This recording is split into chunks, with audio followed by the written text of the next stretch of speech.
Salvador Alvarenga. कहानी उस इंसान की जो समुद्र में 438 दिनों तक जिंदा रहकर वापस लौटा। पल भर के लिए अपनी आंखें बंद कीजिए और कल्पना कीजिए आप एक ऐसे इंसान हैं जो किसी हादसे का शिकार हो गया है और कहीं ऐसी जगह पहुंच गया है जहां आपका कोई अपना नहीं है। आपके पास ना भूख मिटाने के लिए खाना है और ना ही वापसी की कोई उम्मीद। आपका दिमाग भी धीरे धीरे काम करना बंद कर रहा है। अब अपनी आंखें खोलिए और भगवान का शुक्रिया अदा कीजिए कि यह आपकी कल्पना भर है। मगर क्या आप जानते हैं कि यह किसी इंसान की असली कहानी है? यह कहानी है एक निडर मछुआरे जो साल्वाडोर अल्वारेंगा की। वहीं अल्वारेंगा जो मछली पकड़ने के लिए समुद्र में उतरा तो लेकिन उसे वापसी में पूरे 438 दिन लग गए। 17 नवंबर 2012 यह वह तारीख है। अल्वारेंगा मेक्सिको के एक गांव से निकला और गहरे समुद्र में मछली पकड़ने उतर गया। इस यात्रा में उसके साथ उसका एक साथी भी था। मछलियों पकड़ने में उसे अल्वारेंगा जितनी महारत हासिल नहीं थी, मगर वो खुद को निखार रहा था। अल्वारेंगा की योजना के हिसाब से उसकी यह यात्रा करीब एक दिन तक चलने वाली थी। इस दौरान ब्लैक टिप शार्क और सेलफिश को पकड़ने का उसका प्लान था। सब कुछ योजना के अनुसार ही शुरू हुआ था, मगर तभी एक खतरनाक तूफान ने अपनी दस्तक दे दी। भारी बारिश और तेज हवाओं के कारण उसे खतरे की चेतावनी मिल चुकी थी। बावजूद इसके वो अपनी सिंगल इंजन वाली टॉपलेस बोट के सहारे आगे बढ़ता रहा।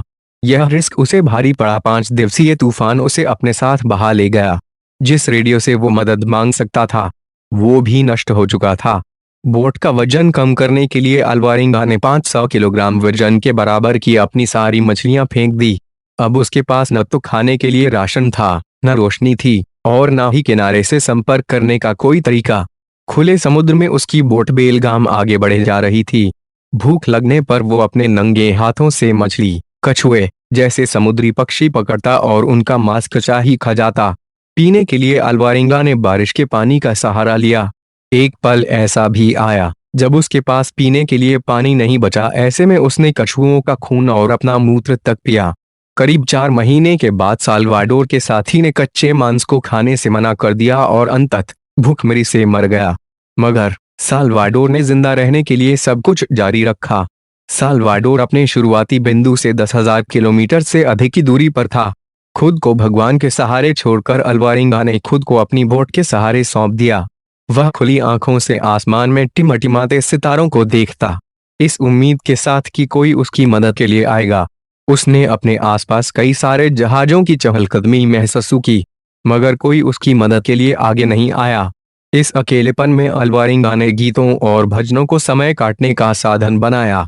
हिंदी दुनिया। Salvador Alvarenga. कहानी उस इंसान की जो समुद्र में 438 दिनों तक जिंदा रहकर वापस लौटा। दुनिया। Salvador Alvarenga. कहानी उस इंसान की जो समुद्र में 438 दिनों तक जिंदा रहकर वापस लौटा। 22.3 के share Sudhir Singh updated on 20 May 2020 12:19 east. Salvador Alvarenga. कहानी उस इंसान की जो समुद्र में 438 दिनों तक जिंदा रहकर वापस लौटा। पल भर के लिए अपनी आंखें बंद कीजिए और कल्पना कीजिए आप एक ऐसे इंसान हैं जो किसी हादसे का शिकार हो गया है और कहीं ऐसी जगह पहुंच गया है जहां आपका कोई अपना नहीं है।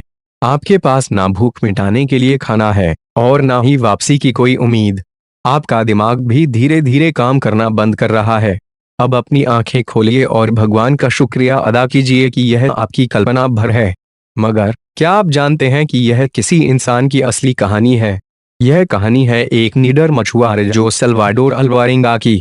वहीं अल्वारेंगा जो मछली पकड़ने के लिए समुद्र में उतरा तो लेकिन उसे वापसी में पूरे 438 दिन लग गए। एजेंसी। 17 नवंबर 2012 यह वह तारीख है। अल्वारेंगा मेक्सिको के एक गांव से निकला और गहरे समुद्र में मछली पकड़ने उतर गया। इस यात्रा में उसके साथ उसका एक साथी भी था। मछलियों पकड़ने में उसे अल्वारेंगा जितनी महारत हासिल नहीं थी, मगर वो खुद को निखार रहा था। अल्वारेंगा की योजना के हिसाब से उसकी यह यात्रा करीब एक दिन तक चलने वाली थी। आगे पढ़िए। दुनिया की सबसे ऊंची बिल्डिंग बनी सबसे बड़ा दान पात्र। एक दिन में जुटाया 12 लाख लोगों का खाना। इस दौरान ब्लैक टिप शार्क और सेलफिश को पकड़ने का उसका प्लान था। सब कुछ योजना के अनुसार ही शुरू हुआ था, मगर तभी एक खतरनाक तूफान ने अपनी दस्तक दे दी। भारी बारिश और तेज हवाओं के कारण उसे खतरे की चेतावनी मिल चुकी थी। बावजूद इसके वो अपनी सिंगल इंजन वाली टॉपलेस बोट के सहारे आगे बढ़ता रहा। यह रिस्क उसे भारी पड़ा। 5 दिवसीय तूफान उसे अपने साथ बहा ले गया। जिस रेडियो से वो मदद मांग सकता था वो भी नष्ट हो चुका था। बोट का वजन कम करने के लिए अल्वारेंगा ने 500 किलोग्राम वजन के बराबर की अपनी सारी मछलियां फेंक दी।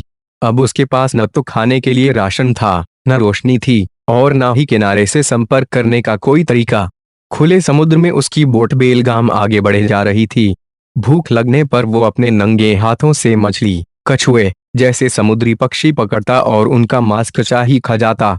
क्विक अपडेट समाचार पढ़ने के लिए तेज तरीके का अनुभव करें। कोरोना और लॉकडाउन की दुगनी मार झेल रहे मजदूरों के दर्द को किसी ने इस वीडियो में समेट दिया। कोरोना और लॉकडाउन की दुगनी मार झेल रहे मजदूरों के दर्द को किसी ने इस वीडियो में समेट दिया। खून में सनी ये वर्दी उस हीरो की है जिसके काम को कभी वो इज्जत नहीं मिली जो मिलनी चाहिए थी। खून में सनी ये वर्दी उस हीरो की है जिसके काम को कभी वो इज्जत नहीं मिली जो मिलनी चाहिए थी। कल जिसाम वाले को दिल्ली में भीड़ ने लूटा था, आज उसी की मदद के लिए सोशल मीडिया पर आए कई लोग। कल जिसाम वाले को दिल्ली में भीड़ ने लूटा था, आज उसी की मदद के लिए सोशल मीडिया पर आए कई लोग। सोनू सूद से ट्विटर पर एक शख्स ने मांगी मदद। सोनू ने लिखा, पैदल क्यों जाओगे दोस्त, नंबर भेजो। सोनू सूद से ट्विटर पर एक शख्स ने मांगी मदद। सोनू ने लिखा, पैदल क्यों जाओगे दोस्त, नंबर भेजो। एक 9 साल की बच्ची के सामने आधी रात तक तैरती रही उसके पिता की लाश और कोई बचाने नहीं आया। एक 9 साल की बच्ची के सामने आधी रात तक तैरती रही उसके पिता की लाश और कोई बचाने नहीं आया। मजदूर ही तो हैं। कोरोना टेस्ट के लिए खड़े मजदूरों पर पहले कीटनाशक छिड़का,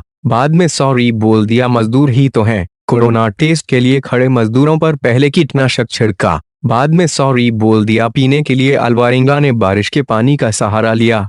एक पल ऐसा भी आया जब उसके पास पीने के लिए पानी नहीं बचा। ऐसे में उसने कछुओं का खून और अपना मूत्र तक पिया।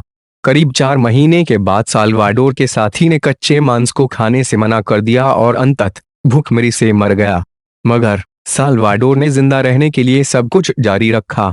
साल्वाडोर अपने शुरुआती बिंदु से 10,000 किलोमीटर से अधिक की दूरी पर था।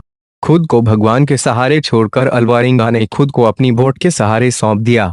वह खुली आंखों से आसमान में टिमटिमाते सितारों को देखता, इस उम्मीद के साथ कि कोई उसकी मदद के लिए आएगा। उसने अपने आसपास कई सारे जहाजों की चहलकदमी महसूस की, मगर कोई उसकी मदद के लिए आगे नहीं आया। इस अकेलेपन में अल्वारेंगा ने गीतों और भजनों को समय काटने का साधन बनाया। एजेंसी जनवरी 2014 को 438 नारकीय दिनों के बाद अल्वारेंगा ने कुछ दूरी पर पहाड़ों को देखा। यह मार्शल द्वीप समूह का एक छोटा सा कोना था। उसने अपनी नाव छोड़ी और तैरकर किनारे पर आ गया। आखिरकार वह जमीन पर था। किनारे पर पहुंचकर जैसे ही वो खड़े होने की कोशिश करता वो गिरकर बेहोश हो जाता। जल्दी ही वहां के स्थानीय लोगों की उस पर नजर पड़ी और वो उसे अपने घर लेकर आए। इसके बाद उन्होंने संबंधित अधिकारियों को अल्वारेंगा के बारे में सूचना दी। पुलिस जब मौके पर पहुंची तो उसने देखा कि अल्वारेंगा के टखने सूजे हुए थे। उसकी आंखों की रोशनी बहुत कम हो गई थी। वो मुश्किल से चल पा रहा था। उसके बाल किसी झाड़ी की तरह उलझ गए थे। लिहाजा उन्होंने लगा कि साल्वाडोर अल्वारेंगा के साथ किसी ने बर्बरता की है, जबकि सच कुछ और था। आगे अल्वारेंगा की कहानी की सत्यता के लिए कई तरह की जांच की गई और हर जांच इस बात की तस्दीक करती है कि अल्वारेंगा की कहानी एकदम सही थी। अल्वारेंगा जब वापस अपने परिवार के पास लौटा तो सभी की आंखें खुली की खुली रह गईं। सभी ने उसे मृत मान लिया था। सबसे ज्यादा खुशी अल्वारेंगा के माता पिता और उसकी बच्ची को हुई। 14 साल की बेटी फातिमा अल्वारेंगा के जाने के बाद अपने नाना नानी के साथ रहती थी। ये कहानी थी एक ऐसे आदमी की जो 400 से भी ज्यादा दिनों तक समुद्र में रहा और अपनी हिम्मत के बूते जिंदा वापस लौट कर आया।